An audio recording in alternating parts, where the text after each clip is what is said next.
Hello everyone, स्वागत है आपका विकास स्टडी सेंटर में। तो आज हम लोग हिंदी सब्जेक्ट के 30 एमसीक्यू क्वेश्चन को डिस्कस करने वाले हैं, जो आपके लिए आपके एग्ज़ाम के लिए काफ़ी इम्पॉर्टेंट रहेगा, क्योंकि कल आपका एग्ज़ाम है। तो ये रिवीजन के तौर पे आप लोग को देखना है कि भाई क्या आपको इसका सवाल का जवाब आता है या फिर नहीं आता है। ठीक है, तो काफ़ी यहाँ पे मोस्ट एक्सपेक्टेड क्वेश्चन को यहाँ पे लिया गया है, जो आपके एग्ज़ाम में देखने को मिल सकता है। ठीक है, कल जो आपका एग्ज़ाम है वहाँ पे देखने को इसमें से मिलेगा, तो आप लोग को वहाँ पे छूटे नहीं। इसी कारण से यहाँ पे क्वेश्चन को देख लीजिए क्या इसका आंसर होता है, कैसे आप लोग आंसर को वहाँ पे दीजिएगा। ठीक है, तो चलिए शुरू करते हैं वीडियो को। पहले आपका रहता है गद्यांश पढ़ने को, फिर बोलता है कि इसके अकॉर्डिंग आप यहाँ पे आंसर देना है। ठीक है, कि निम्नलिखित गद्यांश को ध्यानपूर्वक पढ़कर पूछे गए प्रश्नों के लिए सही विकल्प का चयन करें। कह रहा संसार में प्रत्येक वस्तु उसी सीमा तक सुंदर है जिस सीमा तक वह जीवन की विविधता के साथ सामंजस्य की स्थिति बनाए हुए है, और प्रत्येक विरूप उसी सीमा तक विरूप है जिस सीमा तक वह जीवन व्यापी सामंजस्य को भिन्न भिन्न करती है। अतः अर्थात का दृष्टा जीवन की विविधता में व्याप्त सामंजस्य को बिना जाने अपना निर्णय उपस्थित नहीं कर पाता, और करे भी तो उसे जीवन की स्वीकृति नहीं मिलती, और जीवन के सजीव स्पर्श के बिना केवल सुंदर को एकत्र कर देने का वही परिणाम अवश्यंभावी है जो नरक स्वर्ग की सृष्टि का हुआ करता है। संसार में सबसे अधिक दंडनीय वह व्यक्ति है जिसने अर्थार्थ के कुत्सित पक्ष को एकत्र कर नरक का आविष्कार कर डाला, क्योंकि इस चित्र ने मनुष्य की सारी बर्बरता को चुन चुन कर ऐसे ब्योरवार ढंग से प्रदर्शित किया कि जीवन के कोने कोने में नरक गढ़ा जाने लगा।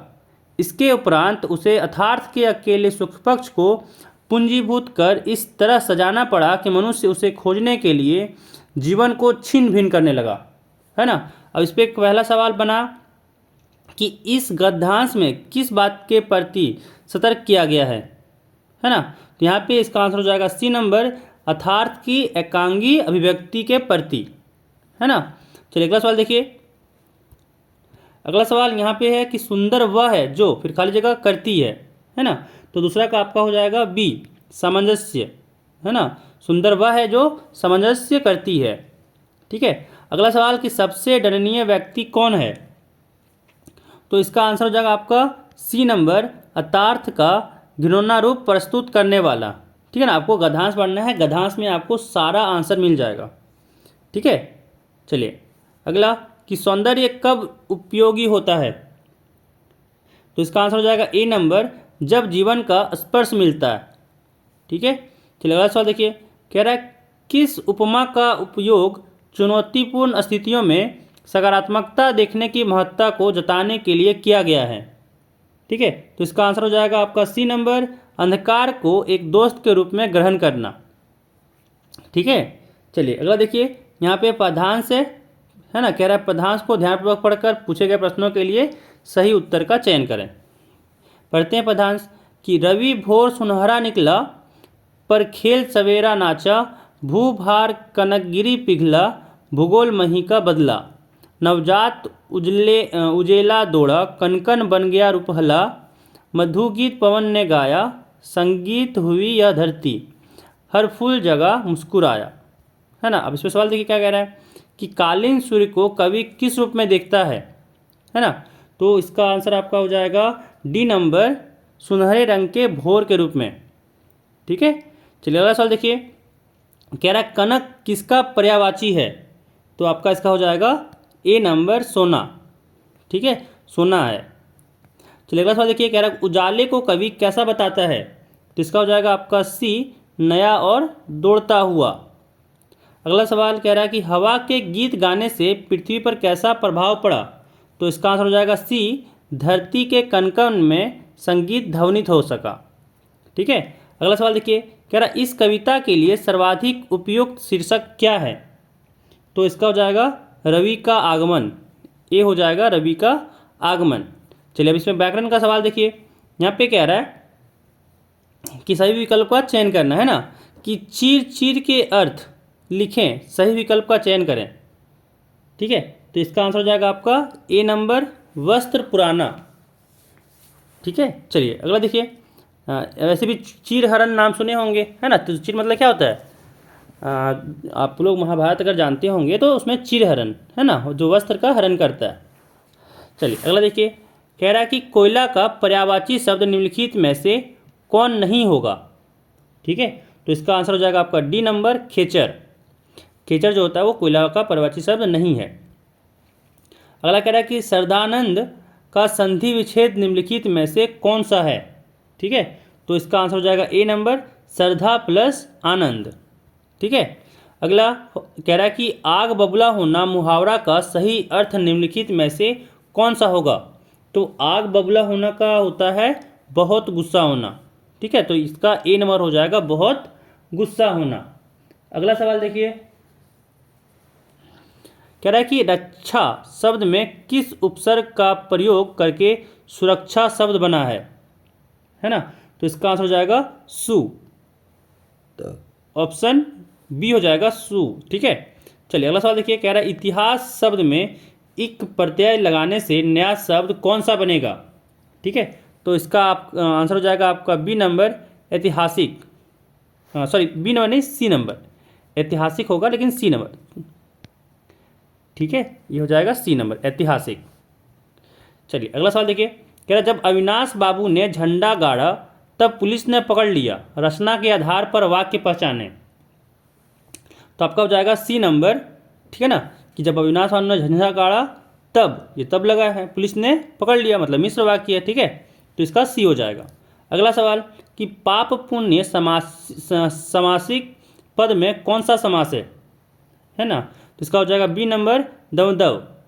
ठीक है, अगला सवाल कह रहा है कि आज़ादी का विलोम निम्नलिखित में से क्या होगा। तो 19 का आपका हो जाएगा सी नंबर गुलामी, आज़ादी का गुलामी। ठीक है, चलिए अगला देखिए, कह रहा है होनहार बिरवान के होत चिकने पात, है ना।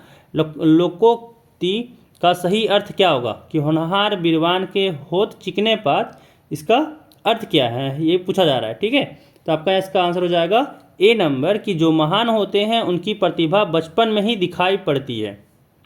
ठीक है, अगला देखिए, कह रहा कि पठित पद्यांश एवं गद्यांश। तो यहाँ पे गद्यांश को ध्यानपूर्वक पढ़कर उसको आंसर देना है।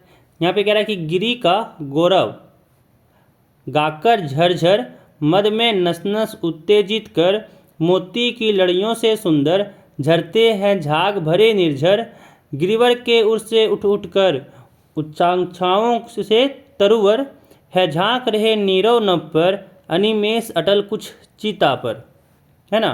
चलिए सवाल का जवाब करते हैं।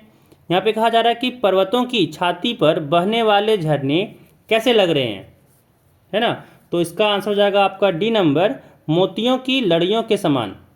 ठीक है, चलिए अगला सवाल देखिए, कह रहा है कि निर्झरों द्वारा किसका गौरव गान किया जा रहा है। तो इसका आंसर हो जाएगा आपका ए नंबर पर्वतों का। ठीक है, चलिए अगला सवाल देखिए, कह रहा है कि तरुवर का क्या अर्थ है ना। तरुवर का क्या अर्थ है, इसका आंसर हो जाएगा सी नंबर बहुत ऊंचे वृक्ष। ठीक है, बहुत ऊंचे वृक्ष। अगला सवाल देखिए, कह रहा है कौन किसका गौरव गान कर रहा है ना। तो इसका आंसर हो जाएगा ए नंबर झरने पर्वतों का। ठीक है, चलिए अगला सवाल देखिए। अगला सवाल यहाँ कह रहा है कि गद्यांश को ध्यानपूर्वक पढ़कर दिए गए प्रश्नों के सही उत्तर का चयन करें। ठीक है, चलिए यहाँ पे गद्यांश को पढ़ते हैं। कह रहा है कि संगम की अद्भुत सफलता ने राजकुमार में गहन आत्मविश्वास भर दिया और उसने एक साथ 4 फिल्मों के निर्माण की घोषणा की। एक था मेरा नाम जोकर, अजंता, मैं और मेरा दोस्त और सत्यम शिवम सुंदरम। पर जब 1965 में राजकुमार ने मेरा नाम जोकर का निर्माण आरंभ किया तब संभवतः उसने भी यह कल्पना नहीं की होगी कि इस फिल्म का एक ही भाग बनाने में 6 वर्षों का समय लग जाएगा, है ना। इन 6 वर्षों के अंतराल में राज कपूर द्वारा अभिनीत कई फिल्में प्रदर्शित हुई, जिनमें सन 1966 में प्रदर्शित कवि शैलेंद्र की तीसरी कसम भी शामिल है। यह वह फिल्म है जिसमें राजकुमार ने अपने जीवन की सर्वोत्कृष्ट भूमिका अदा की।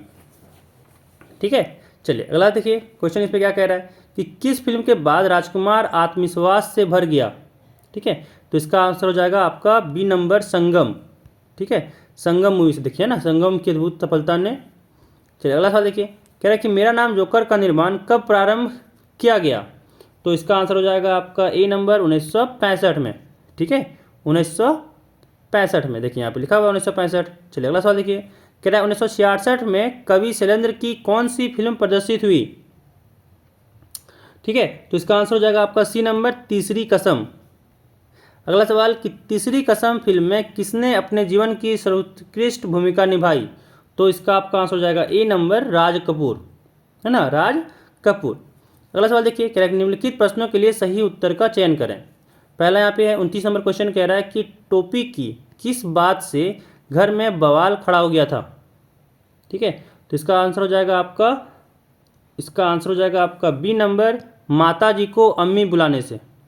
ठीक है, माता जी को अम्मी बुला दी थी। चलिए अगला सवाल सुनिए। अगला सवाल यहाँ पे कह रहा है कि ठाकुर बाड़ी के प्रति गांव वालों के मन में क्या है।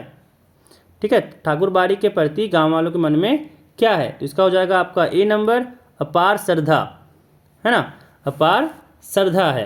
तो ये आपके 30 MCQ रहे जो आपके एग्जाम के लिए इम्पॉर्टेंट है ना, तो इसको देख के आपको जाना चाहिए। तो इस वीडियो में बस इतना ही, फिर मिलते हैं अगले वीडियो में। और कहना चाहेंगे कि अगर आप अभी तक हमारे चैनल को सब्सक्राइब नहीं किए हैं तो चैनल को सब्सक्राइब कर लीजिए और साथ ही अपने फ्रेंड्स के साथ भी शेयर कर लीजिए। ठीक है, तो आज की इस वीडियो में बस इतना ही। खूब ख्याल रखिएगा अपना और अच्छे से एग्ज़ाम दीजिएगा। ऑल दी बेस्ट आपके एग्ज़ाम के लिए।